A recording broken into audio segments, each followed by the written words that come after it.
Começa agora o programa 20 Minutos com Breno Altman.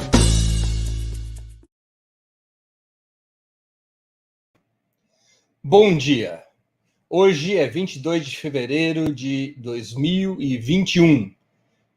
O programa 20 Minutos Especial terá uma entrevista com o ex-prefeito de São Paulo e ex-ministro da Educação, Fernando Haddad. Mas antes de começar o nosso programa, eu queria passar uma mensagem a vocês. Quero falar de uma coisa bem importante, a nossa formação.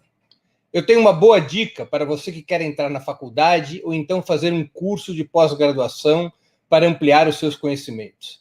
A Sociologia e Política, Escola de Humanidades, conhecida como FESP, oferece cursos de excelência na área das ciências sociais aplicadas. Na graduação, são 3 cursos: Sociologia e Política, Biblioteconomia e Ciência da Informação e Administração. Na pós-graduação, você certamente vai encontrar excelentes professores nos cursos de Ciência Política, Estudos Brasileiros, Sociedade, Educação e Cultura, Globalização, Poder e Sociedade, Mídia, Política e Sociedade, Política e Relações Internacionais, Sociologia, Sociopsicologia. As inscrições do processo seletivo deste ano estão abertas. Na graduação, o ingresso pode ser feito com a sua nota do Enem dos 5 últimos anos, ou com prova online agendada às terças, quartas e quintas, às 19 horas. Não tem taxa de matrícula e o desconto na mensalidade é de até 50%, dependendo do curso. Para mais informações e inscrições, ligue no número 11 3123 7800 ou acesse www.fespsp.org.br. Venha estudar na Sociologia e Política, Escola de Humanidades, porque o seu mundo cabe aqui.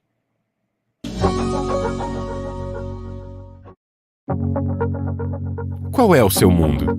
Ele pode ser único, diferente, diverso, não importa. Se você quer ter o futuro nas suas mãos, venha estudar na Sociologia e Política, porque o seu mundo cabe aqui. O nosso mundo é feito de novas perguntas, novas pesquisas e novas respostas. O nosso mundo é como o seu mundo, inquieto, desafiador e alimentado de metas e sonhos. Faça do seu mundo um ponto de encontro com novos mundos. Você está preparado para isso? Então, o seu mundo cabe aqui. Processo Seletivo 2021 da Sociologia e Política, Escola de Humanidades. Venha dividir o seu mundo com a gente.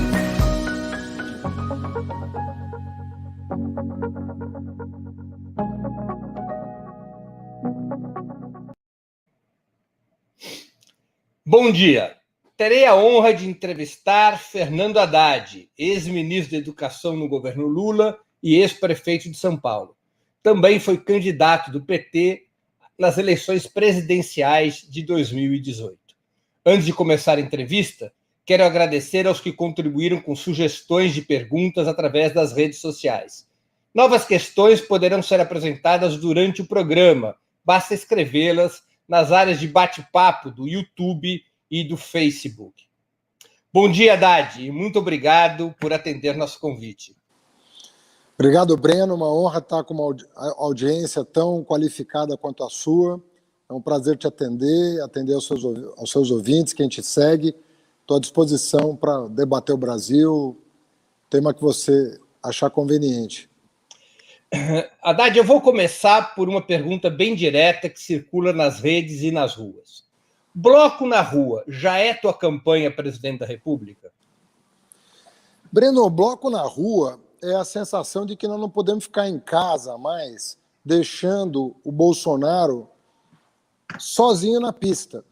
Ou seja, o Bolsonaro, ele está sozinho no palanque, está conversando com as pessoas à maneira dele, com fake news todo dia sobre vacina, sobre auxílio emergencial, sobre Petrobras, sobre custo de energia, sobre carestia, aumento de preço de alimentos.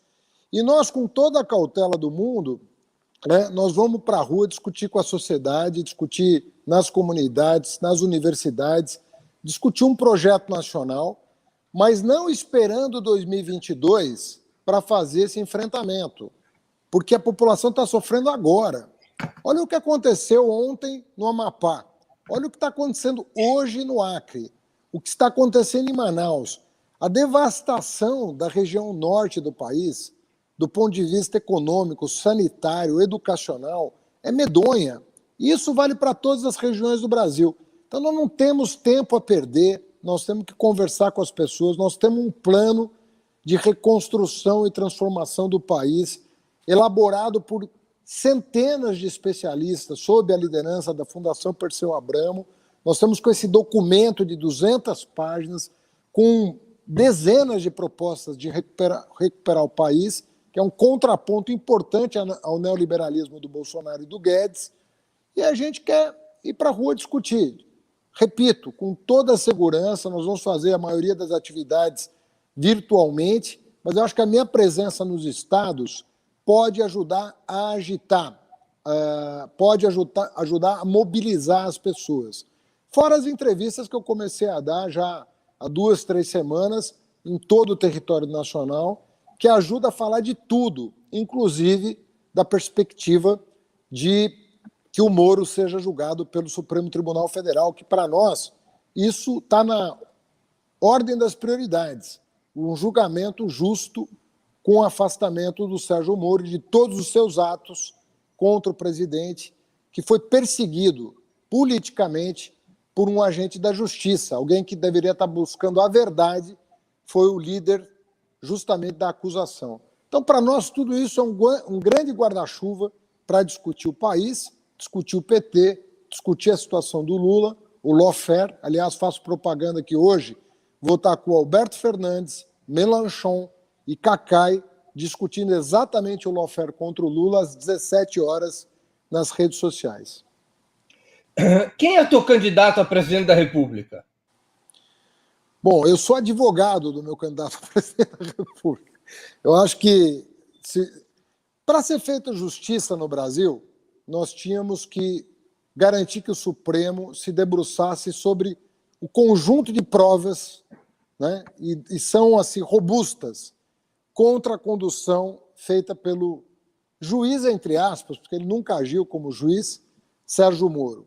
Então, a partir do momento que nós resgatarmos os direitos políticos do presidente Lula, evidentemente que o PT todo, e eu penso que toda a esquerda digna desse nome, vai se reunir em torno da sua liderança para resgatar o Brasil do bolsonarismo.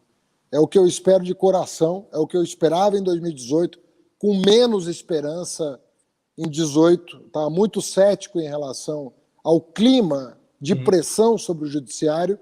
Hoje eu não vou dizer que estou otimista, mas eu estou bem menos pessimista do que estava em 2018. Por quê? Porque nesses 2 anos nós trabalhamos muito e conseguimos reunir as evidências e provas necessárias para que os processos sejam anulados. Haddad, essa estratégia de colocar o bloco na rua é uma iniciativa exclusiva do PT ou a ideia é construir uma política unitária de mobilização dos principais partidos de esquerda e movimentos sociais?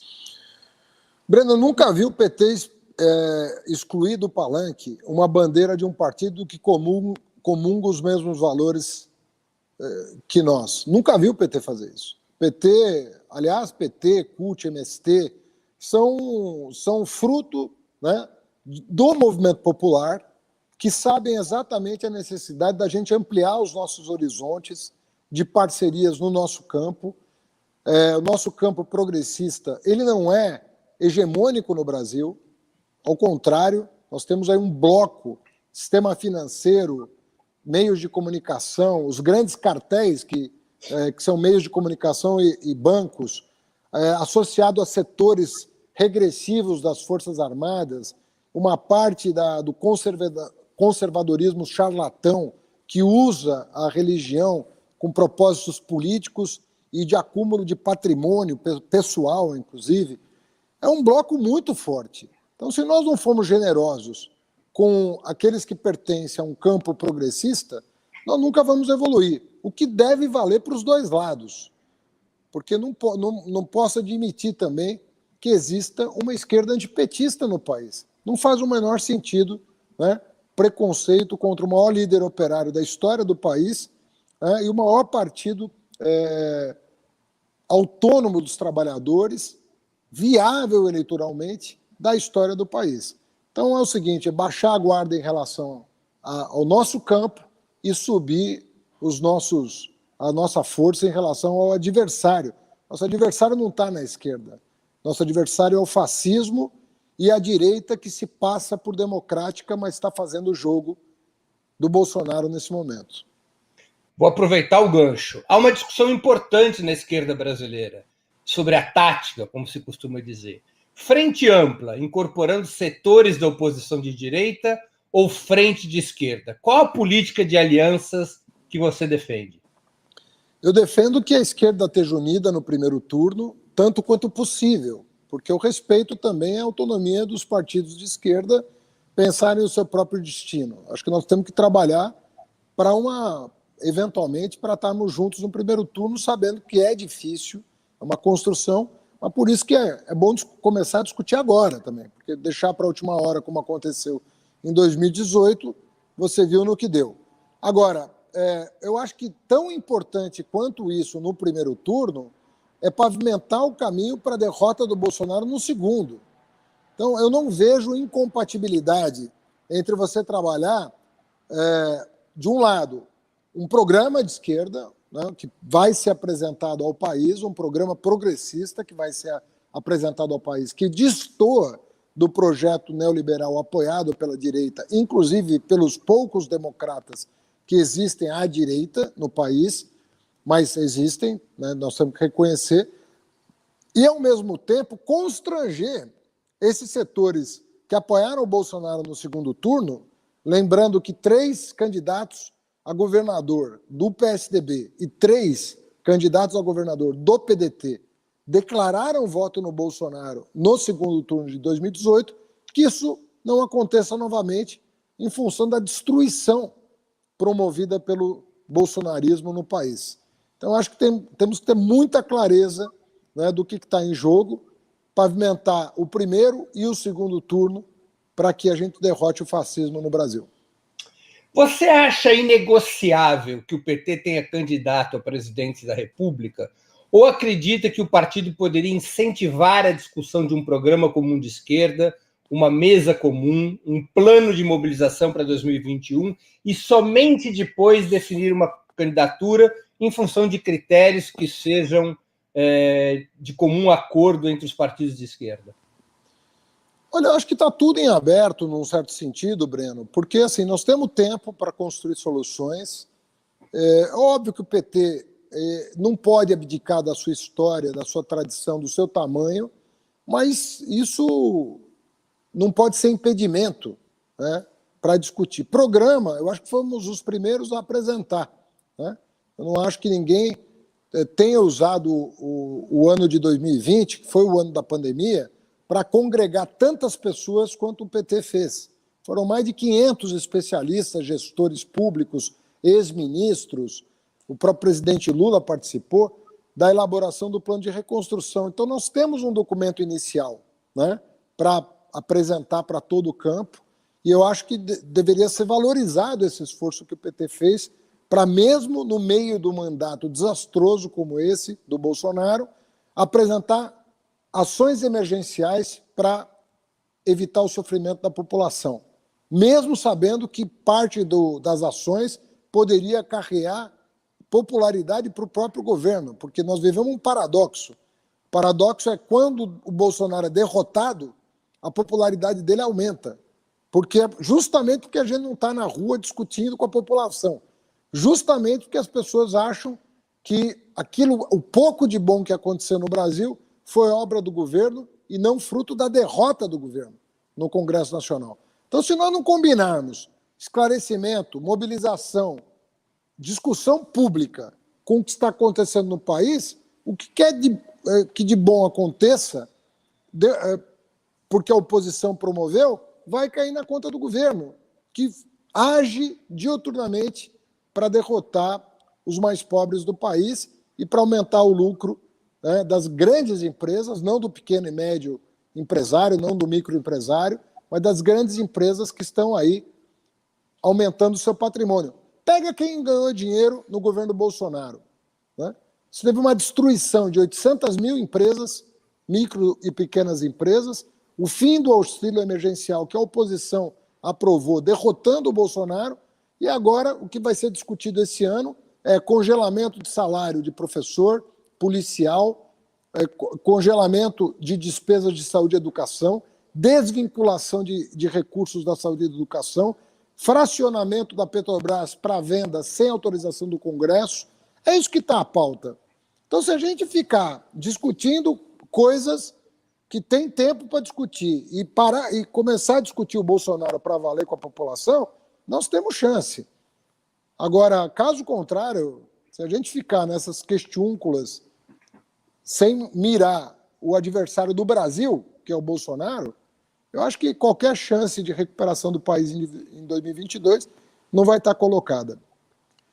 Você tocou no assunto Petrobras, que é o assunto do momento. O Bolsonaro acabou de destituir o atual presidente da corporação, Castelo Branco, em função da política de preços da Petrobras. Você acha que estamos diante de um conflito entre o Bolsonaro e os neoliberais no que diz respeito à Petrobras? Eu acho que não. Eu acho que o Bolsonaro está fazendo um jogo de cena baseado em rede social, que é como ele governa. Ele viu que a água bateu forte, né, em função do fato de que ele não governa esse país, não governa o país. O mercado financeiro é que governa o país. Ele fica com uma agenda regressiva do ponto de vista de arma, do ponto de vista de ameaça às instituições democráticas. Mas, de fato, quem manda no país hoje é o mercado financeiro exclusivamente. Então, imaginar que isso vai mudar porque ele ficou incomodado que o presidente da Petrobras não botou dinheiro no SBT e na Record, é um erro. Ali, hoje está nos jornais. O incômodo dele, a gota d'água, foi que a Petrobras não quis botar mais dinheiro de publicidade na Record e no SBT. Não sou eu que estou dizendo, é o Merval Pereira no jornal O Globo. Então, é disso que se trata. Agora, às vezes, a esquerda, às vezes, quando você pergunta, tem a imaginação que se escolher um candidato mais conservador, ou dentro ou fora do PT, vai agradar esse povo. E é uma ilusão imaginar que um candidato mais conservador, que é o que está na ordem do dia, não, vamos para a direita que nós vamos agradar. O Haddad é de esquerda, vamos pegar um cara de direita. Isso aí não vai resolver o problema do nosso campo. Eu sei que é o que está na ordem do dia hoje, mas não vai resolver o problema do nosso campo. Temos duas perguntas de espectadores, Haddad, que eu queria te passar. A primeira delas é o seguinte, que tem a ver com a discussão anterior sobre política de alianças. Você foi favorável ao apoio do PT à candidatura de Baleia Rossi na Câmara Federal? É do Jorge Marques essa pergunta. Inicialmente não fui. Eu inclusive, dentro das minhas possibilidades, porque eu não sou da bancada, levei ao conhecimento da bancada a situação de São Paulo sobre o MDB. Né? A gente sabe o que é o MDB em São Paulo, e eu levei ao conhecimento até saiu nota no jornal, porque alguém vazou, não fui eu, obviamente, mas alguém vazou para a Folha de São Paulo que eu tinha feito esse movimento contra o apoio ao Baleia Rossi, querendo achar uma alternativa ao Lira e ao Baleia Rossi, que eu achava que era a coisa mais certa a fazer. Aí a coisa evoluiu para o Baleia Rossi assinar um documento, inclusive, falando da apuração de crimes de responsabilidade do Bolsonaro, o que eventualmente podia abrir um espaço para a discussão do afastamento do Bolsonaro por crime na pandemia e crime contra a democracia. Ele cometeu 2 grandes crimes, fora os pequenos, mas 2 grandes crimes contra o país. Ele é responsável por 2/3 das mortes dos brasileiros e ele é responsável pela instabilidade democrática que o Brasil vive toda semana. Então, ele pode e deveria ser responsabilizado pelos crimes. Então, abriu-se um espaço ali e aí, numa votação muito apertada, decidiram que se ele assinasse aquela carta que ele veio assinar, que o PT daria apoio. Mas Era mais ou menos óbvio que a direita nem isso aceitaria. O DEM, por exemplo, correu para os braços do Bolsonaro e se insinuou, inclusive, como vice na chapa do Bolsonaro para 2022. Por isso que eu digo, não tenhamos ilusões, né, a respeito do que tem que ser o nosso programa e a nossa representação em 2022. Ainda sobre a Petrobras, o Wilton Santos, que inclusive contribui com o Superchat, faz a seguinte pergunta. Haddad, qual a sua opinião sobre a retomada do pré-sal e a reestatização dos ativos da Petrobras que estão sendo privatizados? Olha, eu estava lá lendo uma matéria do Zé Sérgio Gabrielli sobre o desmonte da Petrobras. Então não é uma coisa que você vai conseguir fazer em uma semana. A Petrobras sempre foi uma empresa muito verticalizada, né? Ela ia do poço ao posto de gasolina. Toda a pesquisa em prospecção patrocinada pelo governo Lula, que chegou ao pré-sal, não é obra de acaso, é obra de ciência e engenharia de ponta. Nós hoje, 50% da produção brasileira de petróleo é do pré-sal, o que significa que nós estaríamos importando óleo cru hoje. Se não fosse o governo Lula, nós estaríamos importando óleo cru. As pessoas precisam dizer isso, porque isso não é fruto do acaso, não foi sorte.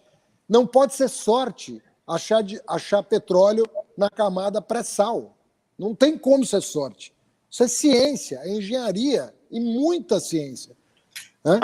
Então, para você reconstituir a Petrobras nos termos que nós estamos desenhando a companhia, e que foi devastada, inclusive, pela Operação Lava Jato, que não soube distinguir o combate à corrupção de empresários e péssimos diretores da política, transformou a Lava Jato num projeto político. Isso aí vai levar tempo para a gente retomar, mas tem que retomar. Nós não vamos poder deixar de lado a política pública de intervenção, né, na esfera econômica, sobretudo em setores estratégicos para o país, como é o caso da cadeia de petróleo e gás. Isso não resta dúvida que vai estar na ordem das prioridades. Haddad, a propósito, então, te pergunto, qual é hoje a avaliação que você faz da Operação Lava Jato? Houve um momento na campanha eleitoral de 2018 que você chegou até a dizer que tinha aspectos positivos, até a própria atuação do Moro teria aspectos positivos. Com mais distância e já tendo conhecimento das informações que hoje temos, qual é a sua avaliação sobre a Lava Jato? Breno, a gente tem uma figura como eu, que estou assim, representei o PT nas eleições presidenciais. Às vezes a gente tem que tomar muito cuidado com o recado que a gente passa para as pessoas, porque eles vão distorcer qualquer fala minha que não for muito cautelosa em relação ao tema. Por que eu digo isso? Porque as pessoas, na cabeça das pessoas, quem é contra a Lava Jato é a favor da corrupção. Inventaram essa narrativa, que você não pode combater a corrupção sem usar os expedientes políticos da Lava Jato para destruir um partido como o PT. As pessoas a Rede Globo fez uma bagunça na cabeça das pessoas. Então, quando você fala de Lava Jato, as pessoas têm... Pô, mas você acha que era correto o empresário formar um cartel para roubar a Petrobras? Você acha que aqueles 4 diretores da Petrobras que tinham 100 milhões de dólares no exterior, você é a favor que isso aconteça? Cara, é muito delicado falar desse assunto, porque nós fomos o partido que mais favoreceu os órgãos de controle, de combate à corrupção. Eu aqui na Prefeitura de São Paulo, numa cidade, consegui recuperar R$500 bilhão desviados. Agora, quando as pessoas misturam uma coisa da outra, a gente tem que ter muita cautela. E mesmo naquela entrevista em que eu falei que a gente tinha que... Empresário corrupto tem que ser preso, diretor de estatal corrupto tem que ser preso, e isso é absolutamente...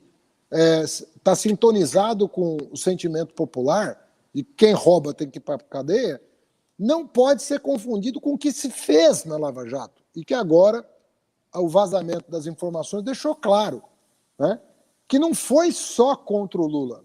Porque, num primeiro momento, eu achava que a Lava Jato estava combatendo a corrupção num determinado nicho e aproveitou malandramente a oportunidade para acabar com o presidente Lula, né? Hoje está claro para mim que o projeto era muito maior do que isso. O projeto era um projeto de poder, era um projeto que visava atender interesses estrangeiros no Brasil, que visava alienar uma parte da nossa soberania, e isso ficou absolutamente claro depois da revelação do fundo que eles iam criar com dinheiro repatriado, do que eles iam fazer com dinheiro, da perspectiva de enriquecimento pessoal, né, que está em curso de membros da Força Tarefa, por meio de palestras e consultorias de compliance para empresas investigadas pela própria operação. Ou seja, descortinou, né, ficou muito evidente que ali não foi só um lance de oportunismo, que foi uma mega operação com apoio de agentes estrangeiros para destruir uma parte da indústria nacional e o maior partido de oposição do país. E a sua maior liderança, evidentemente. Bem, eu vou entrar em algumas questões programáticas que têm a ver com o programa do PT e também com entrevistas que você tem dado.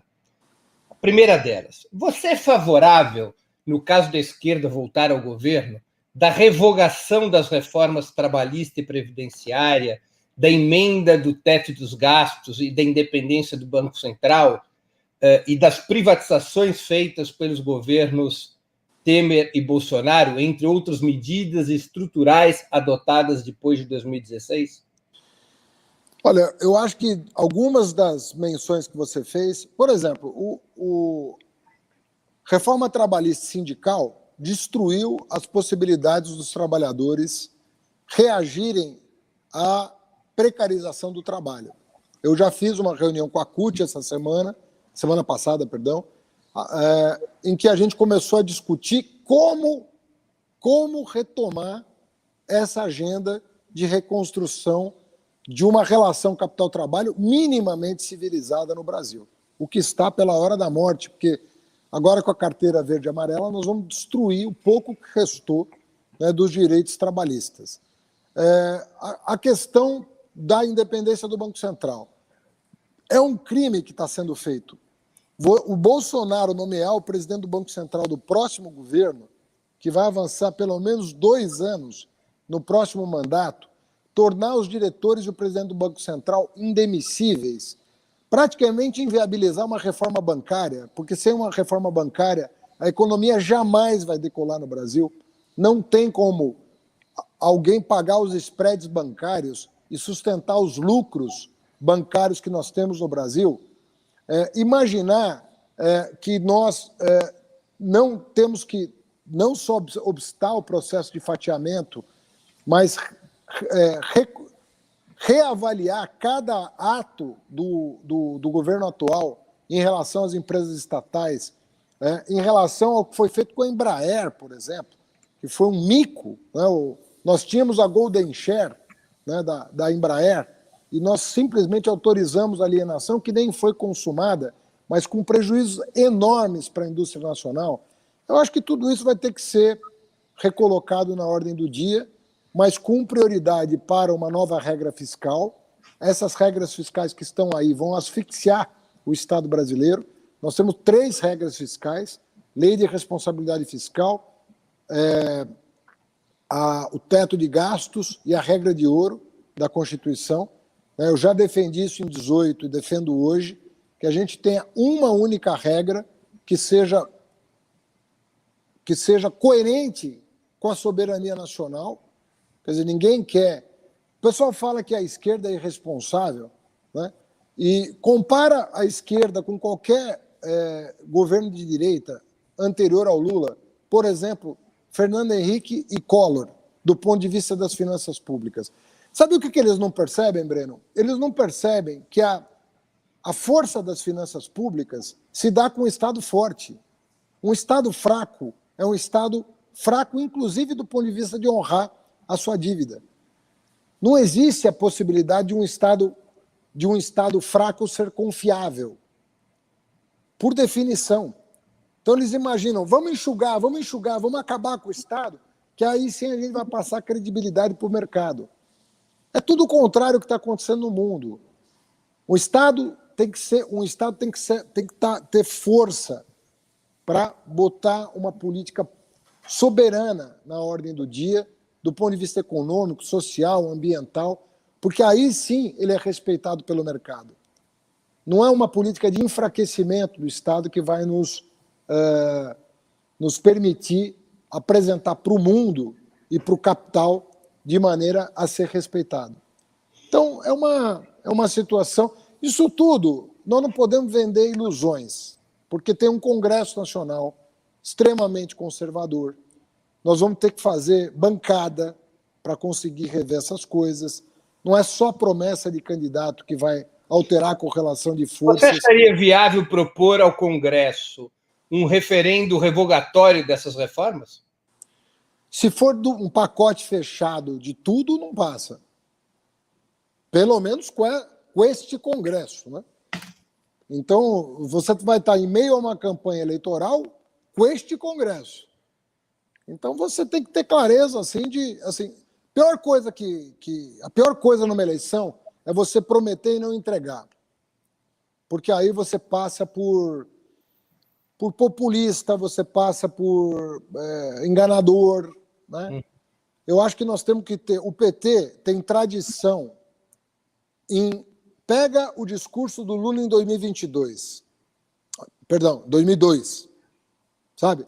Ele entregou, por isso que ele chegou a 87% de aprovação. Porque iam cobrar cada uma das promessas dele. E ele cumpriu todas as promessas dele.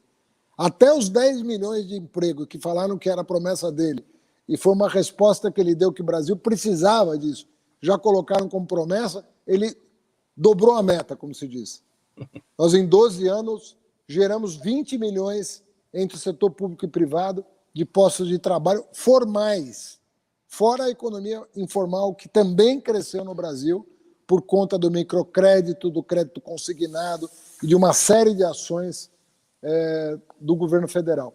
Então, é bom a gente ter clareza de que o que quer que o candidato do PT apresente em 2022, ele tem sim que entregar. Fernando, porque é desmoralização você ganhar uma eleição e não entregar o que você prometeu.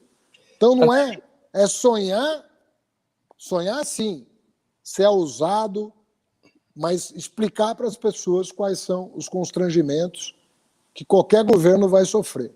E o progressista mais do que o regressivo, né?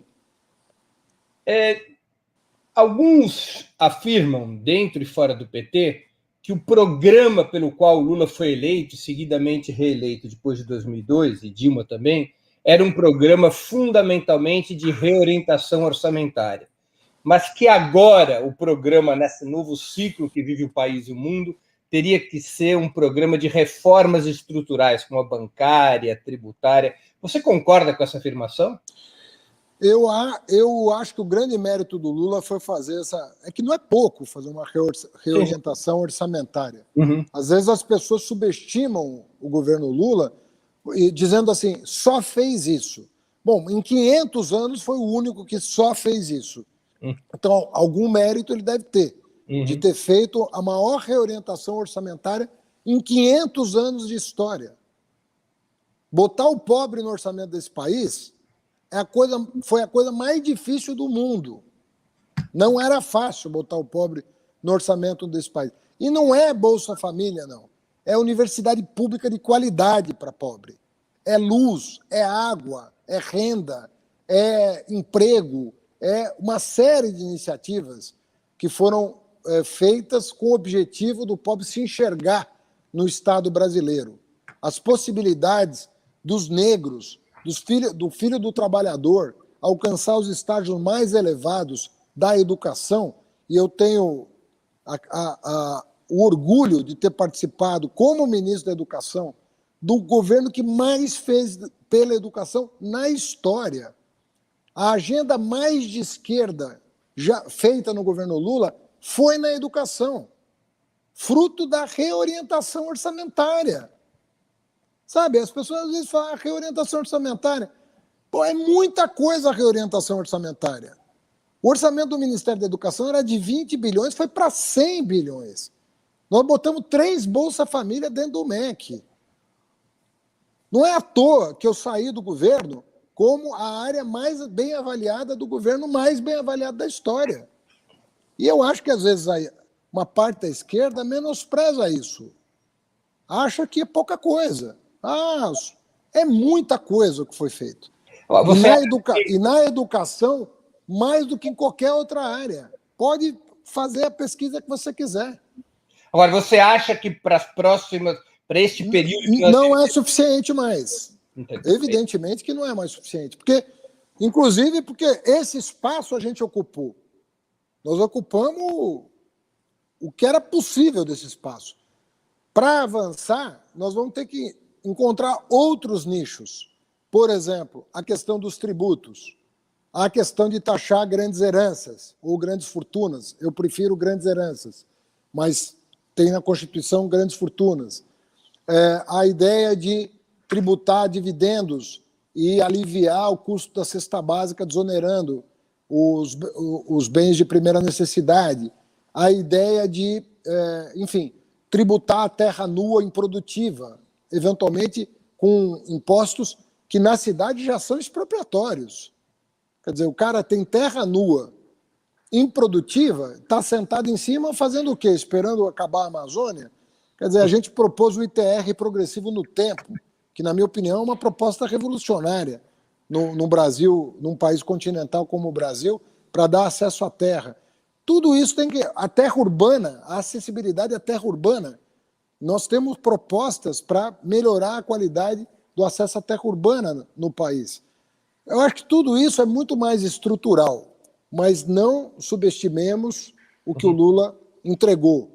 Não é uma coisinha, não é uma coisa assim, isso é coisa de pequeno burguês. Não é de pequeno burguês. Não é uma coisinha que foi feita durante o governo Lula. E ele sofreu o golpe que sofreu por causa do que ele fez. Também não nos iludamos sobre isso.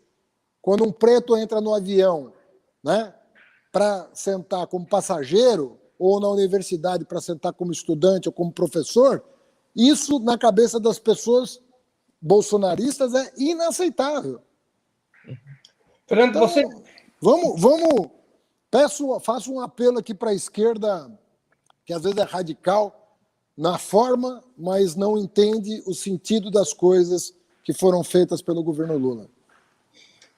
Você tem falado com frequência da importância de uma reforma bancária. De fato, atualmente, 5 instituições dominam 87% do sistema de crédito. Banco do Brasil, Caixa Econômica, Santander, Itaú e Bradesco. O objetivo dessa reforma seria romper com a cartelização dos bancos?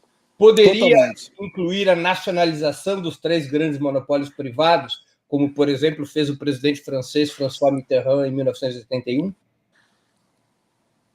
Breno, primeiro assim, de novo, tem uma correlação de forças que precisa ser averiguada. Mas o Brasil tem bancos públicos que respondem, até a última vez que eu vi, entre 30% e 40% do crédito no Brasil.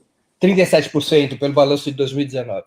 37%. Falei entre 30% e 40%, que eu não tinha o número preciso na cabeça. 37% do crédito no Brasil já é estatal.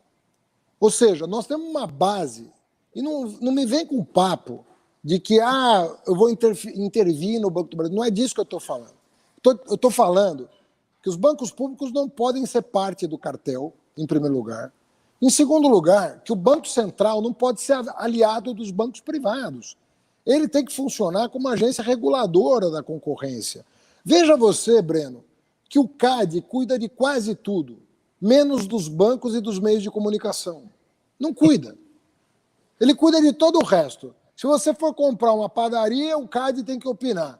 Se 2 bancos vão se fundir, o CAD é o menor problema deles, porque o Banco Central é que tem o mando, é que praticamente dá a última palavra sobre né? O cara de ouvido. Distribui a carta bancária. Então, ali, quando falam de autonomia, corretamente a esquerda fala: a autonomia que a gente defende é dos bancos, é do Banco Central em relação aos bancos privados. Essa é a autonomia que deveria estar sendo discutida. A de meta de inflação está estabelecida e funcionou durante o governo Lula, mas a autonomia que a gente quer discutir é a autonomia do Banco Central em relação aos bancos privados no que diz respeito à regulação. Eu acho que essa etapa ela é fundamental do ponto de vista político-pedagógico. Sabe, você falar, em primeiro lugar, falar disso, que todo mundo vai entender. Os bancos não podem ser órgãos espoliadores da economia popular. E quem é espoliado no Brasil não é o grande, é o cartão de crédito, é quando você entra no cheque especial, é quando você se torna inadimplente. Eu fui pequeno empresário 20 anos da minha vida. Eu tive uma empresa de atacado de tecidos e uma construtora. O pior dia do mundo era você precisar do banco. Quando você não tinha caixa, não tinha liquidez e precisava do banco, você era um candidato a quebrar. Você era um candidato a fechar as portas. Porque todo o teu patrimônio, não era só o lucro, não, que eles comiam. Eles comiam o lucro e o teu patrimônio. Eu me lembro muito bem. Pergunte para um pequeno empresário o dia que ele tem que entrar num banco. Agora, como é que você imagina, nessa reforma bancária, como poderia ser rompida a cartelização? Que hoje é muito forte. Não, você tem muitos mecanismos de regulação, né? Inclusive, você tem muitos mecanismos de regulação que você pode atuar, inclusive o tributário. Inclusive o tributário. Né? Mas você tem efetivamente que criar uma regulação que não seja avessa à concorrência, quebrar as barreiras à entrada, né? Usar os bancos públicos não como parte do cartel, mas como parte da solução.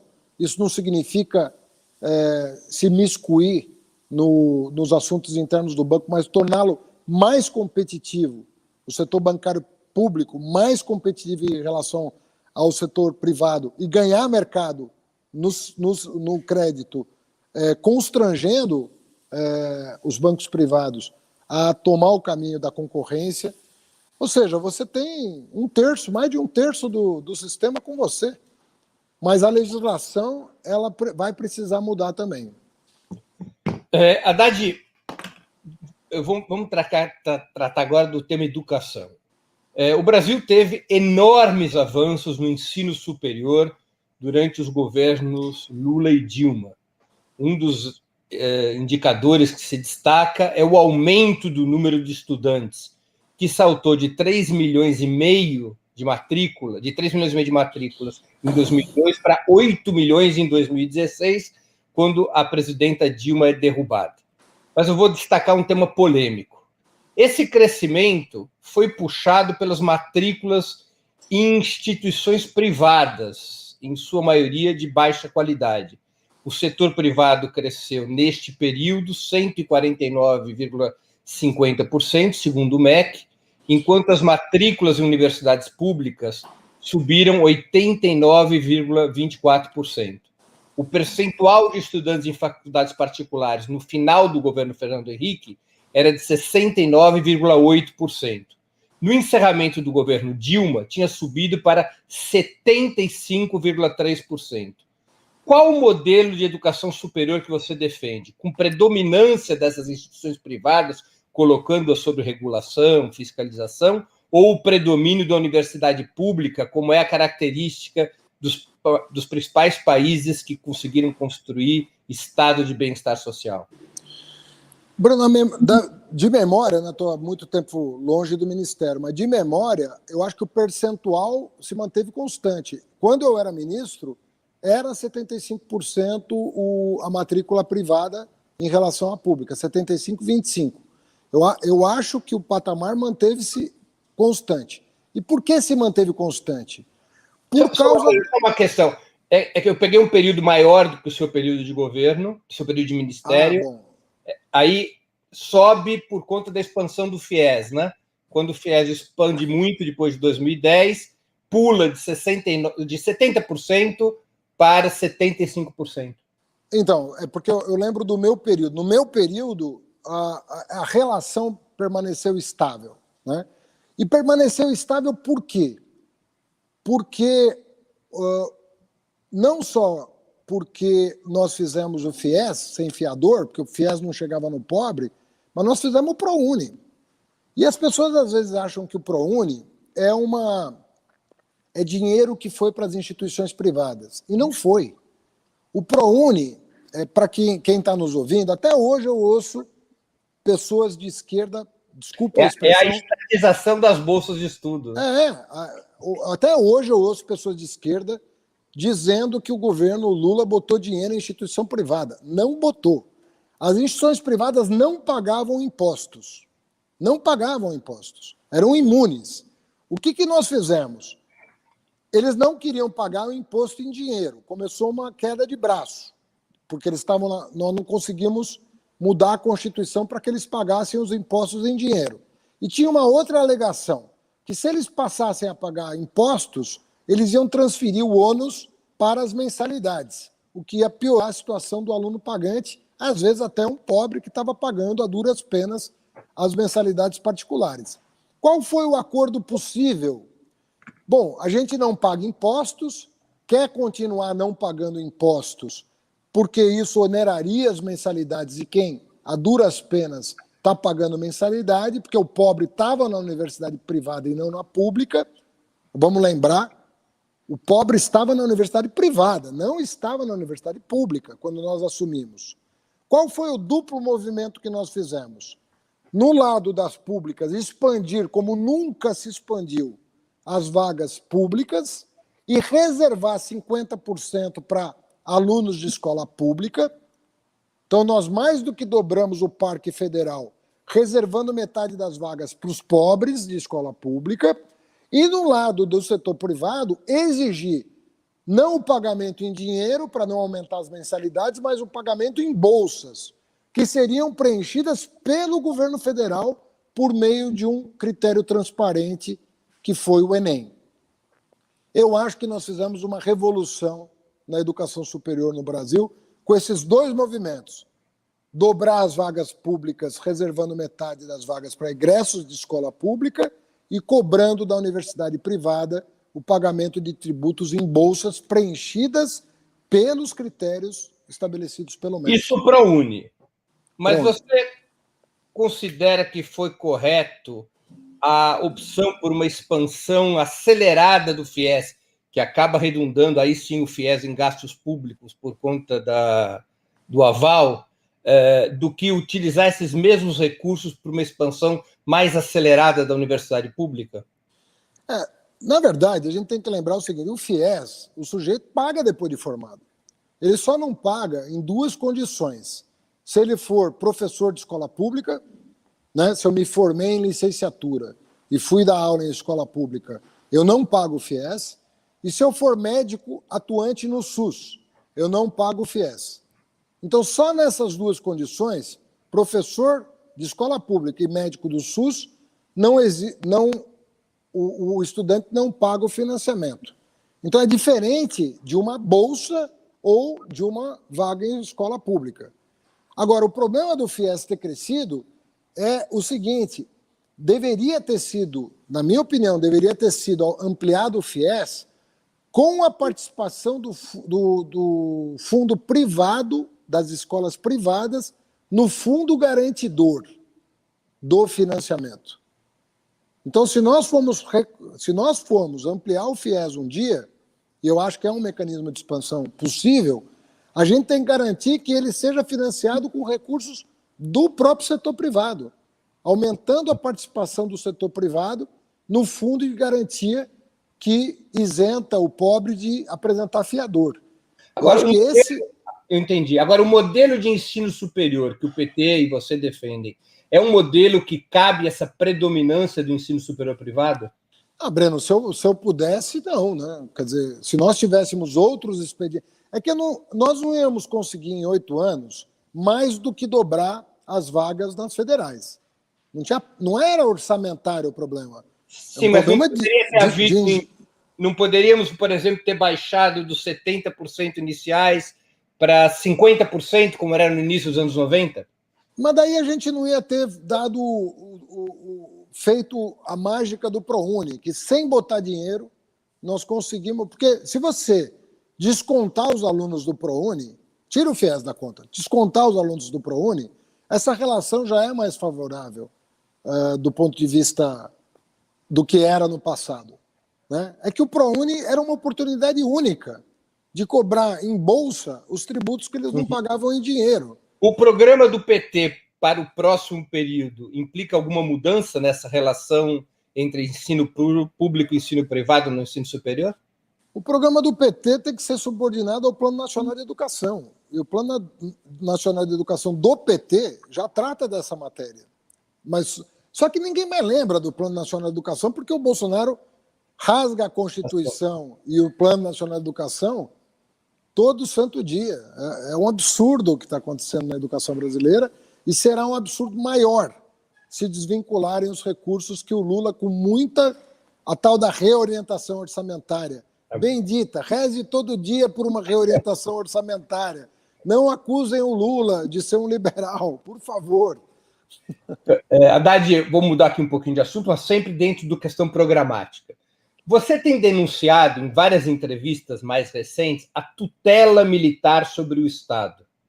Mas o programa do PT, e eu li o programa inteiro, não trata desse assunto. Não tem uma linha sobre a questão militar. Você é favorável, por exemplo, à eliminação do artigo 142 da Constituição, à reforma dos currículos das Forças Armadas, à obrigação de uma revisão histórica da doutrina e da trajetória das instituições militares, incluindo um pedido de desculpas à nação pelo golpe de 64? Enfim, o que fazer para desmontar a tutela militar, que hoje já se expressa em mais de 6 mil cargos ocupados por oficiais da ativa e da reserva? É um tema que não está tratado pelo programa. É verdade, é um tema muito delicado. Eu acho que está se tornando cada vez mais delicado. Eu acho que o livro do Vilas Boas deixa claro que a tutela é real, aquilo que o Zé Murilo de Carvalho dizia, né? República tutelada. Ela é tutelada desde a proclamação da República. O primeiro mandato republicano, né, foi de 2 militares, o Deodoro e o Floriano. A República da Espada foi o que promoveu a transição do Império para as oligarquias regionais. Na verdade, ali você teve a consumação de uma transferência de poder da monarquia para a oligarquia. Não foi da monarquia para o povo, foi da monarquia para a oligarquia. E até hoje o Brasil não se livrou do poder oligárquico. Quem vai bater na porta dos quartéis é o empresariado. Não tenham dúvidas disso.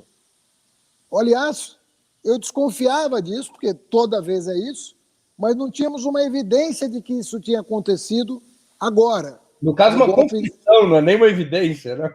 Agora não. Eles simplesmente disseram, olha, os empresários vieram a nós pedir intervenção militar. Então, é o seguinte, é uma situação muito complexa, porque o dinheiro, entre aspas, civil, é a grana privada que bate as portas do alto comando pedindo o fim da democracia. Então, nós temos que identificar, primeiro, quais foram os criminosos que foram pedir intervenção militar nos quartéis. Quem são essas pessoas? Será que vai vir a público o nome dos grandes empresários que vieram pedir o fim da democracia no Brasil? Se foram aos quartéis, isso é crime. Conspirar contra a democracia no Brasil é crime. Bater à porta dos quartéis pedindo intervenção militar é crime. Então, ou a gente leva a democracia a sério, sabe, começa a punir as pessoas que atentam contra a democracia, pode ser o empresário do tamanho que for, sabe? Ele tem que pagar por isso, ou vai ficar muito difícil. Segundo, os militares vão continuar aceitando isso como natural? Ou seja, qual que é o dever, né, de um servidor público, civil ou militar, que é instado a promover um golpe? Qual é o dever desse servidor público? É seguir a lei. Ou seja, comunicar a autoridade competente para abrir um inquérito. Essa é o que manda a lei. Você tem que mandar abrir, tem que comunicar à autoridade competente para que essa autoridade competente abra um inquérito e, eventualmente, encarcere aqueles que conspiram contra a soberania popular. Então, ou o Brasil começa a levar a sério as suas leis, levar a sério a democracia, levar a sério a soberania, né? E eu quero dizer o seguinte, tem muita gente que fala em soberania nacional, não existe soberania nacional sem soberania popular. Não existe esse conceito. Esse conceito já era. O Baudin ficou velho, isso mudou. Nós já temos um outro conceito de soberania. Tanto é verdade que não há nacionalismo viável sem pobre na universidade, sem que toda a população participe dos debates sobre o destino nacional. É assim que as coisas têm que ser lidadas, a sério. Agora, não é com bravata, sabe, que a gente vai resolver. Nós temos que, se nós ganharmos a eleição, nós vamos ter que conversar com as pessoas, nós vamos ter que encorpar, nós vamos ter que ganhar musculatura para botar a civilização na ordem do dia. O progresso social, econômico, o desenvolvimento do país, a soberania nacional. Sabe, vai ter que ter nós temos que ter à frente desse projeto uma pessoa com muita maturidade para conduzir, com firmeza e sem bravataria de ficar esticando a corda para perder. Nós temos que jogar para ganhar. Agora, você acha que já existem algumas medidas mais práticas, mais claras, que poderiam ser adotadas para desmontar a tutela militar? Que ela tem, na prática, até previsão constitucional, né? No artigo 142. O 142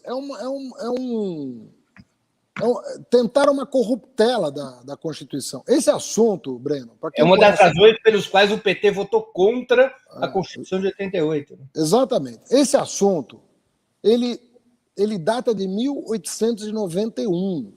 A primeira Constituição da República já tratou desse assunto e ninguém menos do que o Rui Barbosa disse o seguinte: a autoridade máxima do ponto de vista de interpretação das leis não são as Forças Armadas, é o Poder Judiciário.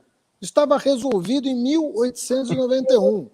Desculpa, ironicamente, as duas únicas constituições que não têm essa cláusula são a de 67 e de 69, porque durante a ditadura militar eles não tinham essa previsão. Ele já era o poder. Até porque não precisava, né? Exatamente. Mas o fato é o seguinte: forçaram aquela redação para deixar uma zona cinzenta de disputa hermenêutica. Eles forçaram uma situação. Uma redação que, na minha opinião, não dá margem à dúvida, porque é óbvio que você tem que ler a Constituição inteira. Você não pode ler um artigo da Constituição e dizer, eu acho que quis dizer isso. Toda a Constituição ela é avaliada no seu conjunto. Um artigo da Constituição ele é combinado com o texto constitucional para que você tenha clareza do que ele quis dizer. E é óbvio que ele não quis dizer que as Forças Armadas tutelam os três poderes da República, quando há desarmonia. Não existe essa interpretação. Acho que só o Ives Gandra que pensa desse jeito. Eu não conheço um jurista que tenha outra avaliação daquilo. Agora, o próprio Supremo já se manifestou sobre isso, né? Muito, né, de maneira muito tênue, mas assim, se tiver força, o bom era que... Aliás, nós tínhamos que abrir um capítulo na Constituição que praticamente não existe, que é sobre segurança pública. Nós não temos um capítulo, nós temos um artigo, que é o 144, que trata de segurança pública, que é um artigo que não diz nada, sabe? Que não tem uma política de segurança pública no país. Vou aproveitar, deixa. Você é favorável de incluir no programa do PT que um novo governo popular tenha como objetivo a convocação de uma nova Assembleia Constituinte? Olha, eu não sou, Breno. Eu não sou porque, obviamente que o PT que vai decidir colocar isso no plano ou não. Eu não sou, porque eu acho que a Assembleia Constituinte você convoca numa situação, porque você nunca sabe o resultado dela, né? Você não convoca uma Assembleia Nacional Constituinte achando que você que vai redigir. Você sabe que a sociedade é que vai redigir. Mas você tem que garantir que seja a sociedade que vai redigir. Em que condição uma sociedade redige a sua Constituição? Em momentos de reconstituição democrática. Né? Quando você rompe, por exemplo, acabou o regime militar, vamos chamar um constituinte. Eu defendi até uma constituinte exclusiva à época. Militei por uma constituinte exclusiva. Não foi possível, por quê? Por causa da correlação de forças. Mas teve uma Assembleia Constituinte e nos deu uma Constituição que hoje se tornou progressista, à luz do fascismo que está em curso no país. Nós estamos defendendo ela, né, em virtude das ameaças que ela sofre pelo governo Bolsonaro. Então, eu não acredito que exista no país uma mobilização social que justifique uma constituinte. Eu não vejo. Isso pode vir a acontecer? Sempre pode. Você não acha que essa deveria ser ou poderia ser uma tarefa de um novo governo popular, criar as condições para essa mobilização, como fizeram outros governos da América Latina? É que você não pode prometer criar as condições para que exista essa situação. É uma promessa. Que promessa é essa? Ou você tem ou você não tem. E eu acho, sinceramente, nós correríamos um risco enorme de ter um desmantelamento total do pouco que restou, ao invés de usar o pouco que restou para construir condições de dialogar. Até porque, Breno, deixa eu ser bem honesto em relação a isso, que é um tema delicado. Eu acho que a gente confiou demais de que, melhorando as condições de vida da população, o projeto progressista estaria garantido. Sabe? Nós não atuamos no sentido, pelo menos com a determinação necessária, de discutir e conscientizar mais o que é o Brasil, o que é a nossa história, quais são as ameaças que pairam sobre a nossa soberania. A gente foi fazendo as coisas, trabalhando duro, mas, assim, às vezes eu penso que a gente esvaziou demais os partidos, não só o PT, mas os partidos ficaram esvaziados.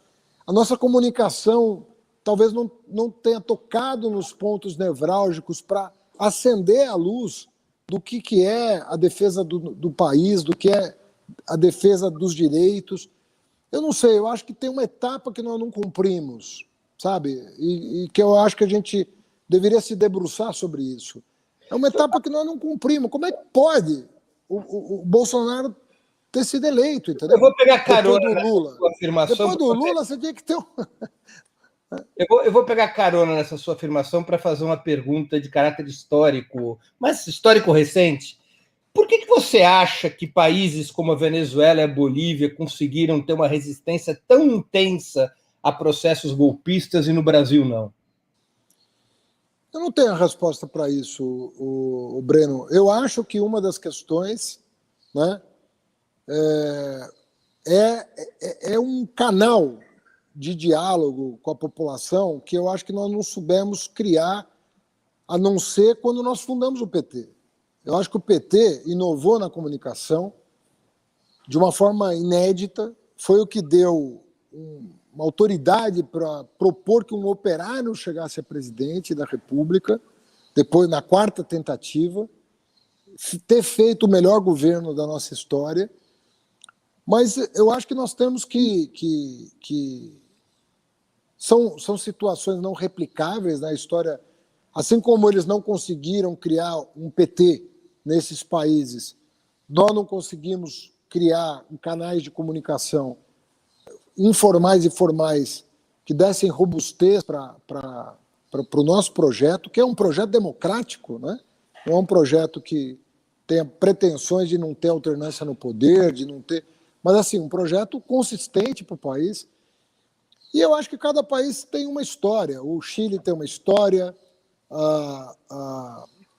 Eu não acho que no Chile teve golpe, né? E teve alternância. Eu não acho que na Argentina teve golpe, mas teve alternância, né? Mas já na Bolívia teve golpe. Teve golpe. Você é um golpe diferente. Mas é golpe. Pô, o cara foi eleito... Na Bolívia nem tão diferente, né?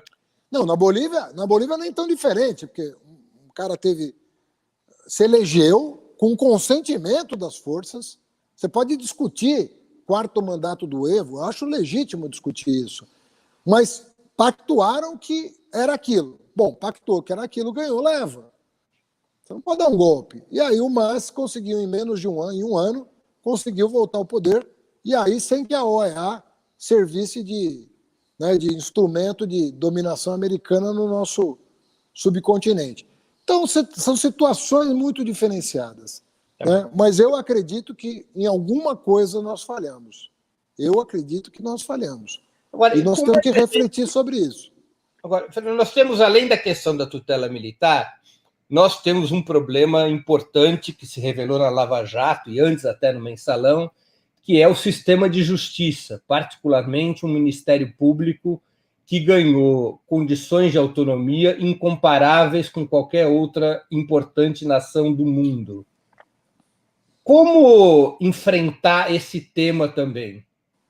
Você é, por exemplo, favorável a manter a tradição da lista tríplice, na qual o presidente se sinta obrigado a indicar o mais votado como procurador-geral da República? Não, o presidente nunca foi obrigado a escolher... né? Nunca foi obrigado. O PT fez uma aposta, né? Fez uma aposta de que o Ministério Público faria bom uso, né, dessa força que o PT deu para o Ministério Público. Assim como agiu da mesma maneira em relação à Polícia Federal, agiu da mesma maneira em relação ao Poder Judiciário. Então, veja uma coisa curiosa. Acha que houve ingenuidade republicana da parte do PT? Olha, ilusão? Eu acredito, Breno, assim, quando você faz eu acho que houve uma ilusão de que esses órgãos não seriam instrumentalizados ou, quando fossem instrumentalizados, os pesos e contrapesos iam funcionar. Porque, veja bem, são dois movimentos diferentes. Uma pessoa usar mal a autonomia que lhe dão é uma coisa sempre possível porque as pessoas são seres humanos, né? Então, de repente, aparece um juiz ou um promotor querendo fazer mau uso do poder que lhe foi conferido. Com isso, só sendo muito ingênuo para não contar, porque as pessoas são seres humanos com pretensões. O que eu acho que não se esperava era de que o sistema de freios e contrapesos não funcionasse. E não funcionou. Efetivamente, não funcionou. E como enfrentar isso num novo governo? Então, uma das razões... por isso que eu digo que é sempre muito complexo, porque às vezes as pessoas...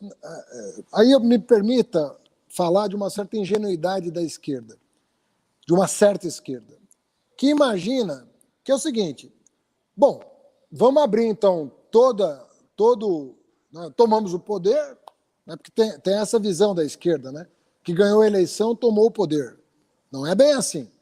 Aí, assim, tem o cartel da mídia, vamos acabar. Tem o cartel dos bancos, vamos acabar.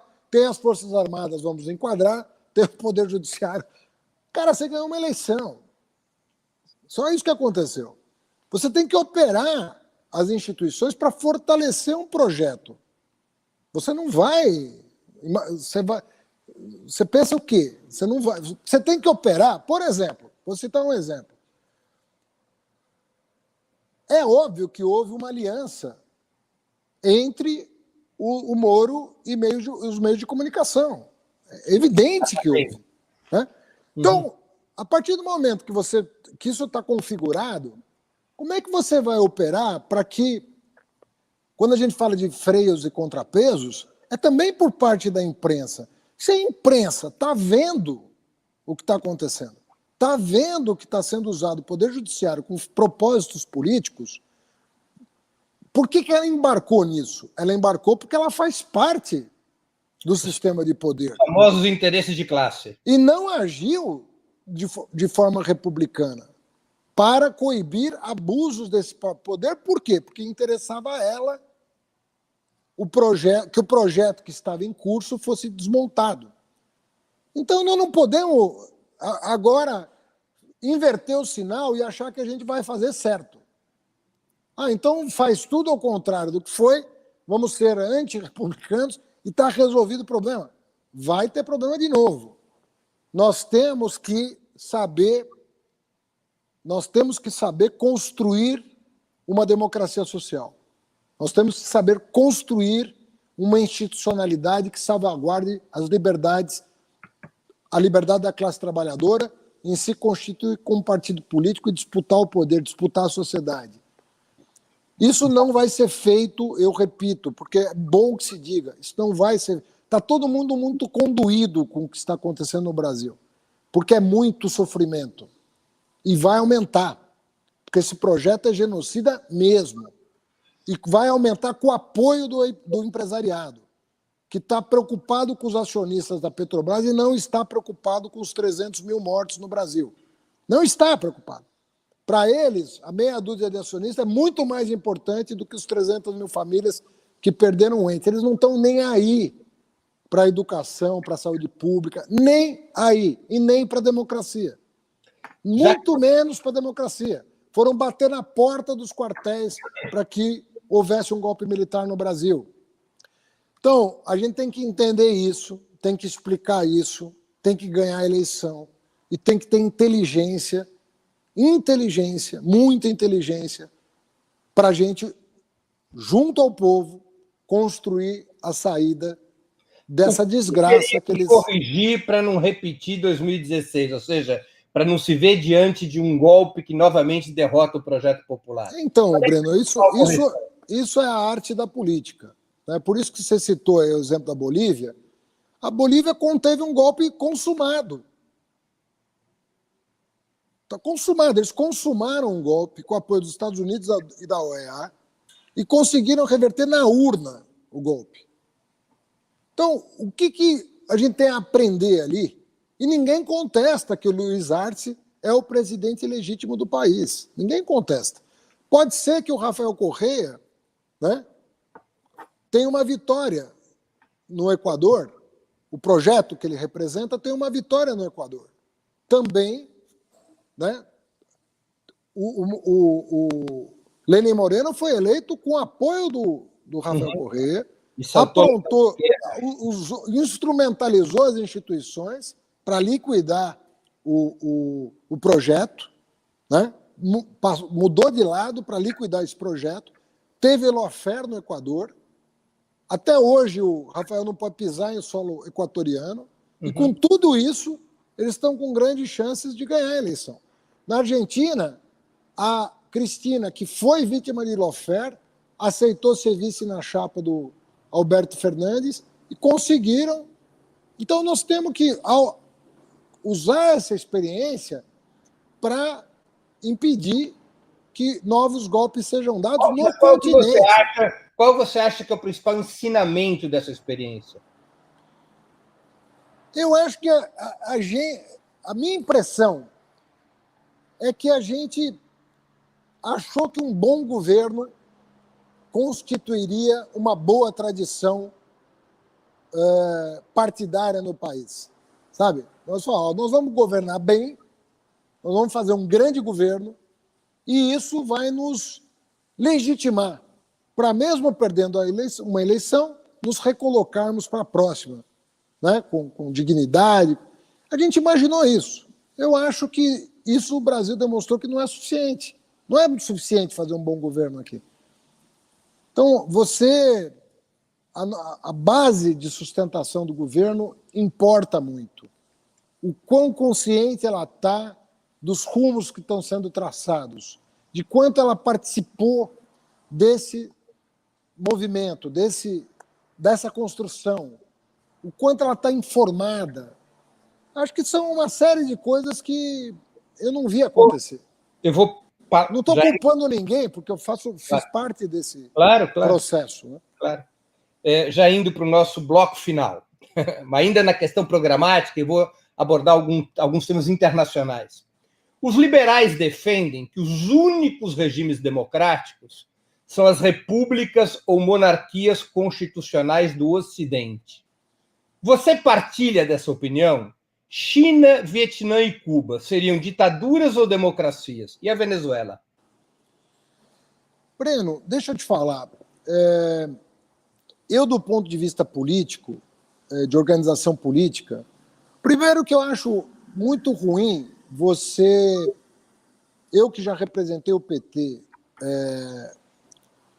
numa eleição presidencial, ficar fazendo positivo ou negativo para o regime político de cada país. Isso é muito delicado. O que eu acho, por exemplo, em relação à Venezuela, eu repito, a oposição venezuelana não é democrática. As pessoas estão querendo passar a ideia de que existe uma oposição legítima na Venezuela que é democrática. Não é.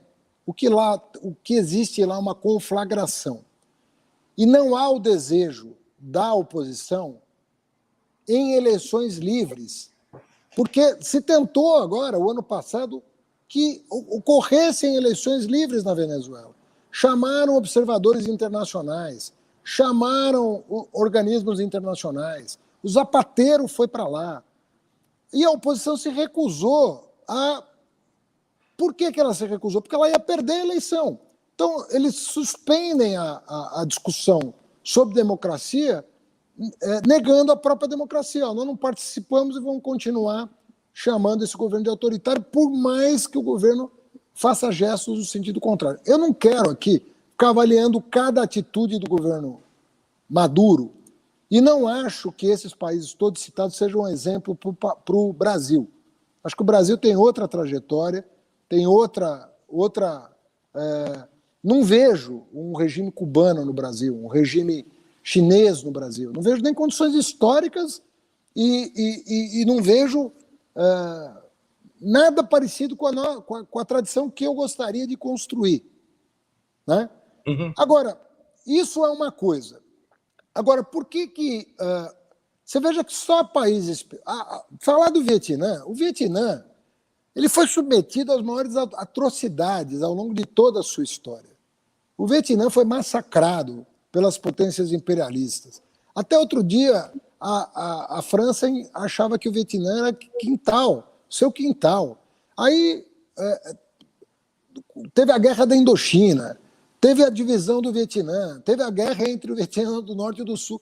Pô, as pessoas não conhecem a história e aí vem querer palpitar na vida de um outro país, como se todo o resto fosse lindo e maravilhoso. E a gente sabe que as grandes potências, elas muitas vezes instabilizam a democracia na periferia do sistema. Sabe? E aí acusam esses países de não terem a tradição democrática ocidental. Então é muito hipócrita o debate que se faz em torno dessas questões.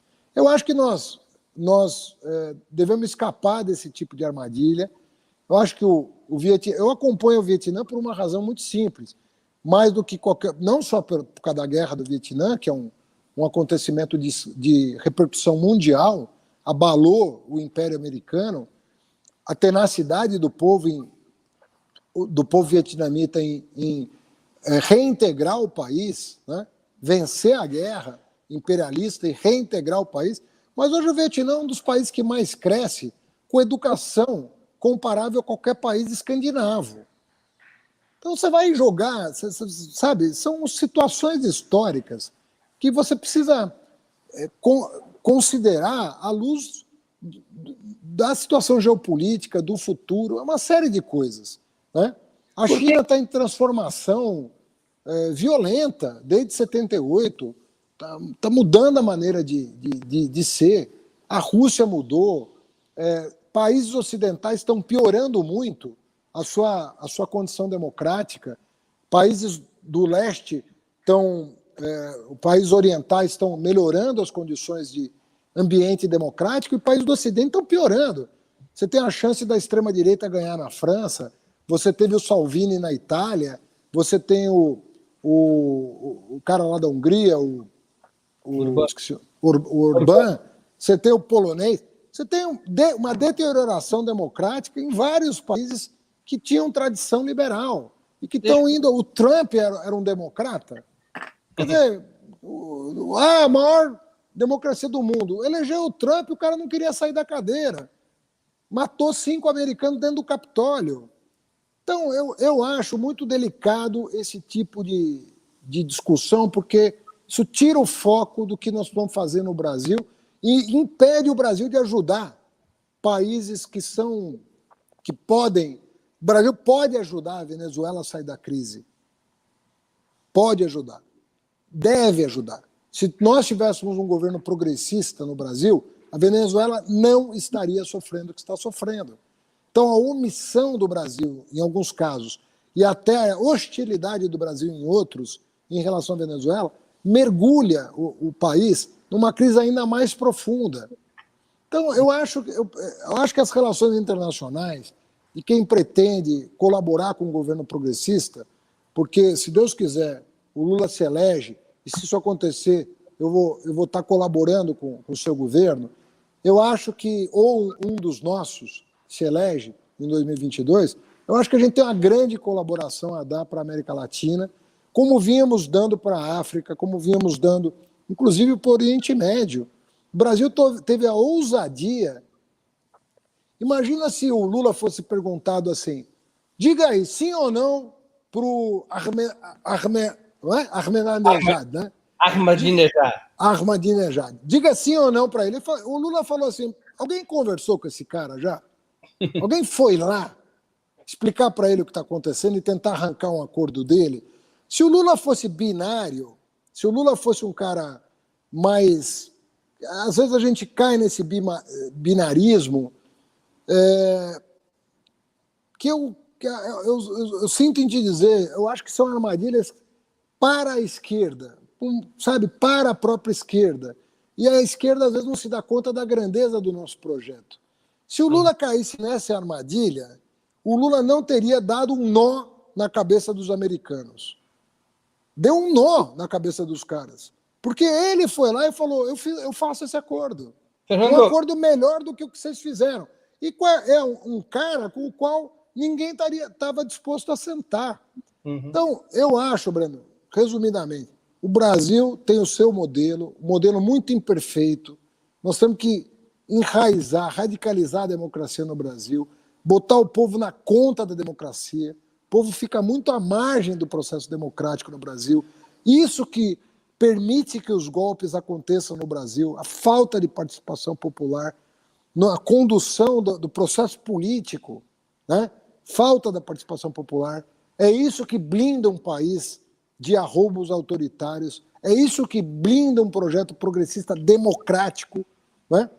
Nós temos nossas tarefas e temos que ajudar outros países a cumprirem as tarefas dele quando tiver em jogo os valores que nós tanto proclamamos, que é o valor da solidariedade, da fraternidade, da justiça social, das liberdades individuais. Sabe, nós temos um programa tão bacana, eu não quero abrir mão de nenhum item do programa, incluindo as liberdades individuais. Por que você acha que os países de orientação socialista, China, Vietnã, Cuba, Venezuela, não vou nem citar a Coreia do Norte, que é mais polêmica, se saem tão melhor no combate à pandemia, segundo a própria Organização Mundial da Saúde, que as nações capitalistas, incluindo as mais ricas? Olha, as nações capitalistas, elas promovem um individualismo num nível, né? O Bolsonaro talvez seja a maior expressão, né, do que o individualismo faz para a sociedade, né? Eu sou uma pessoa de formação socialista porque eu acredito piamente de que nós temos um caminho pela frente auspicioso se outros valores substituírem o exacerbado individualismo. Uma coisa é você defender a liberdade individual, você defender o direito de uma pessoa formar a sua própria personalidade, ter suas próprias ideias, exercer o direito que qualquer pessoa no mundo tem de se expressar, de se desenvolver. Outra coisa é você levar o individualismo ao paroxismo, antagonizando com os valores da sociedade, antagonizando com aquilo que deve prevalecer, que é o bem comum, que é o direito de uma pessoa se educar, se tratar, se desenvolver. Então, as nações capitalistas levam o individualismo a um nível que aí você não consegue organizar. Você não consegue organizar uma campanha decente, porque ninguém atende. Todo mundo quer, sabe, farofa pouca, meu pirão primeiro. Todo mundo se apega a isso. E aí, esses movimentos, a própria educação sai muito prejudicada. Você citou 3 países em relação à pandemia. Veja a educação desses 3 países. O Vietnã, a China e Cuba estão no topo de qualquer sistema educacional. E não é comparando com o Brasil, não. É comparando com os Estados Unidos, com França, com Finlândia, comparando com Inglaterra, Alemanha. Esses países têm um nível educacional superior. Então, tudo o que nós não podemos cair é no antagonismo entre liberdade e sociedade. Nós temos que buscar compatibilizar liberdade e sociedade. Os valores sociais, eles não necessitam de nenhum tipo de repressão. Você pode combinar e deve combinar a liberdade da pessoa humana com os valores fundamentais da vida em sociedade. Eu sou uma pessoa, portanto, que se diz socialista libertária, porque é exatamente como eu me vejo. Penúltima pergunta. Quais são suas expectativas com o governo Joe Biden? Rapaz, eu me confesso surpreso positivamente pelas primeiras medidas, porque ele rompeu o paradigma do Obama, não é do Trump. Eu, pessoalmente, fiquei bastante... É óbvio que ninguém desvaloriza a vitória do Obama, né? Uma coisa que a gente... Mas assim, eu fiquei um pouco frustrado, aliás, bastante frustrado com a presidência Obama. Acho que o Obama poderia ter avançado muitíssimo numa agenda. Os Estados Unidos sempre vão ser um problema para o mundo. Não vamos... Desde o final do século XIX, eles fizeram a única coisa que eles não podiam ter feito, porque eles nasceram como uma nação anti-imperialista. Eles nasceram como uma nação anticolonialista. E no final dos 100 anos depois, eles assumiram exatamente a função que eles criticavam na Inglaterra. Então, uma coisa historicamente inaceitável, né? Eles adotarem práticas, inclusive, pioradas, né, em relação à matriz original, né? Então, a partir desse momento, das guerras hispano-americanas, eles começaram a agir no mundo como uma espécie de polícia do mundo, né? Mas visando o bem-estar mundial, não visando os interesses nacionais. Isso é uma coisa que precisava mudar. Eu espero que o desafio chinês seja uma oportunidade, inclusive, para os Estados Unidos reverem, né, o seu posicionamento em relação à periferia do sistema, né? E agora o Biden fez alguns gestos importantes, né, do ponto de vista econômico e do ponto de vista das liberdades individuais. São gestos que precisam ser valorizados. Colocou 1 trilhão e 900 bilhões de dólares na mesa para fazer um projeto de recuperação. Isso quebra paradigmas importantes e deu uma chacoalhada na questão da representatividade do governo. É um governo que expressa muito mais a nação americana do que aqueles macho branco hétero que o Trump, né, festejava, né? O supremacismo branco americano, o WASP, né? White, Anglo-Saxon e Protestant, né? E eu acho que o Biden... Agora, se não mudar a política externa, Breno, não existe felicidade num só país. Não existe bem-estar num só país. Ou a gente começa a tratar o ser humano, né, em todas as suas dimensões, com dignidade, onde quer que ele nasça, ou nós não vamos superar esse estágio infracivilizatório que nós vivemos. Você tem esperanças de que o Biden mude a política internacional em algo substancial? Vai depender de como ele enxerga a geopolítica com a China e vai depender, por incrível que pareça, da eleição de 2022 no Brasil. Se nós elegermos um governo progressista, que possa sentar à mesa com o Obrador, com o Alberto Fernandes, com o Evo, com o Luiz Arce, se tivermos um Brasil que assuma o seu papel na região, sentando à mesa com a América Latina e pensando um projeto muito mais ousado do que já se pensou, né?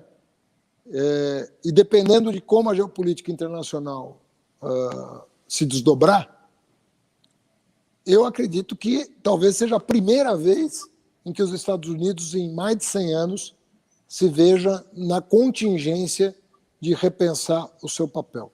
Grandes esperanças... O mesmo Biden, em 2016, claro, foi a favor do golpe, né? Claro, isso aí não resta dúvida, mas o que eu quero dizer é o seguinte: a gente nunca pode contar na geopolítica com boa fé de quem quer que seja, né? É sempre um jogo de forças. O que eu creio é que se nós, em 2022, formos bem-sucedidos e soubermos pactuar na América Latina, diante da nova configuração de forças, um projeto regional altivo e ativo, como diz o Celso Amorim, eu acho que a gente se torna um player. E ninguém respeita time fraco no campeonato mundial. Ou você entra com... Última pergunta, Haddad. Nos festejos de 41 anos do PT, você se declarou socialista e hoje o fez de novo. O que quer dizer essa definição? Bom, tem muitas, eu vou dizer a minha, né? Claro. Pergunta para mim. Qual a definição? Deixa eu dizer uma coisa. Para mim, eu vou fazer uma comparação do liberal, o social-democrata e o socialista, para diferenciar. Para aproveitar, para eu ver também em qual que eu me enquadro, né? Pois é, às vezes você não se enquadra nenhum dos três, né? Do jeito que talvez você tenha outras denominações. Mas eu estou fazendo essa diferenciação porque acho que fica claro para quem está nos ouvindo. O liberal, ele acha que o Estado mais atrapalha do que ajuda. Então, o liberal acha que se você garantir que o Estado tem uma arrecadação mínima para manter algumas coisas que são da sua alçada por natureza, como, por exemplo, a diplomacia, o monopólio do uso legítimo da violência. Se você garantir que o Estado recursos para essas funções básicas da soberania nacional, né, segurança interna, segurança externa e assim por diante, está bem, obrigado. O resto o mercado resolve. O social-democrata, eu estou simplificando muito porque eu tenho 2 minutos para falar de uma coisa que tem 200 anos de debate, né? Uhum. O social-democrata, ele vê diferente. Ele acha que a sociedade tem o direito de estabelecer a carga tributária e aquilo que vai ser provido universalmente. Então, para o social-democrata, se a sociedade entende que saúde pública e educação pública devem ser bens universais, a sociedade tem o direito e o dever de fixar um patamar de carga tributária que permita ao Estado essa provisão. Então, para além da segurança interna e externa, da diplomacia, tem também outras tarefas que o Estado deve cumprir, desde que autorizado pela sociedade. Então, a sociedade pode fixar uma carga tributária de 30% e exigir que o Estado garanta previdência pública, saúde pública, educação pública, para além das suas tarefas, daquelas tarefas que até os liberais consideram próprias da ação estatal. O socialista, para além disso, o socialista tem uma visão um pouco diferente. O socialista, ele acha que a dotação, chamada dotação inicial de fatores, ela é importante. Ou seja, para o socialista, não faz o menor sentido uma pessoa herdar $1 bilhão. Eu não sei quantos filhos o Jeff Bezos tem, mas se tiver 5, cada um vai herdar $40 bilhões. Aí o socialista se pergunta o seguinte: qual é o mérito que os filhos dele têm de herdar 40 bilhões de dólares cada um. E outra, que bem vai fazer para os herdeiros herdar 40 bilhões de dólares? Então, para o bem dos herdeiros, para que eles não se transformem em parasitas da sociedade, para o bem dos herdeiros e para o bem de quem nasceu sem oportunidade, os socialistas entendem que a questão da propriedade é uma questão importante, do acesso à propriedade. De que jeito? No campo e na cidade. Na cidade agora, porque 85% das pessoas moram na cidade. O acesso à terra na cidade é importante para os pobres. O acesso à terra no campo, para os camponeses, é importante. A redistribuição geracional da propriedade e dos meios de produção é importante. O acesso a crédito muito barato, para que a propriedade troque de mãos, é importante. O acesso não à educação básica, mas à educação superior de qualidade, o acesso ao conhecimento de fronteira é importante, porque é com base nele que as pessoas vão desenvolver os seus projetos pessoais, no campo econômico, social, ambiental. Ou seja, para o socialista, a agenda social-democrata ela é insuficiente para pensar o que está colocado com a concentração de riqueza na ordem do dia. Nós vamos viver momentos de muita concentração de riqueza e aumento de desigualdade, degradação ambiental, pauperização, precarização do trabalho. Isso tudo está na ordem do dia. E para o socialista, a agenda social-democrata não é suficiente. Ou seja, se nós não tivermos uma agenda de mais igualdade, nós não vamos sair da crise que está dada, crise sistêmica que está dada e que tende a se agravar. Então, essa é a diferença, na minha opinião, básica. E isso tudo dá para ser discutido democraticamente, e quem tem que dar a última palavra sobre isso é o voto do cidadão. Se ele achar que a nossa agenda está errada, vota na liberal. Mas ele tem que saber das consequências de cada uma dessas três agendas para o bem-estar do mundo hoje e as futuras gerações. Eu não tenho dúvida que se a gente não encarar uma agenda mais ousada, as futuras gerações vão pagar um preço que eu não sei nem dimensionar hoje. O que isso vai significar em termos de mal-estar social futuro. Uma pergunta relâmpago. Você falou que era a última quinta Agora vez. É uma relâmpago. Uma relâmpago. Se você tivesse uma máquina do tempo, e você como um socialista libertário, para qual momento histórico você gostaria de viver que seria o ápice para um socialista libertário? Onde as ideias do socialismo libertário, em que momento mais se aproximam do que você defende? Olha, eu acho que tem várias tradições. Obviamente que o século XIX foi o mais rico em ideias libertárias e sociais. O século XIX foi... Porque o século XIX é a matriz das três escolas. É a matriz da escola liberal, quando ela se apruma, vamos dizer, né? É a matriz do socialismo e a matriz do neoconservadorismo também. Porque no final do século XIX, toda essa onda regressiva nasceu ali. Né? Mas qual é o evento histórico da alegria de um socialista libertário? Se você tivesse que viver um momento histórico. Eu não saberia te dizer, Breno. Eu acho que é o que a gente vai construir. Porque, assim, as tentativas que foram feitas, a gente tem que, de certa maneira, honrar e valorizar aqueles seres humanos que ousaram pensar diferente e, muitas vezes, aquelas pessoas que sacrificaram a própria vida na luta por um mundo melhor. Então, eu respeito a tradição. Eu não consigo dizer que um cara é melhor que o outro, porque eu sei que todo mundo estava imbuído de uma vontade de transformar o mundo para melhor. Mas eu acho que o que eu sonho para a humanidade, né, nós vamos construir.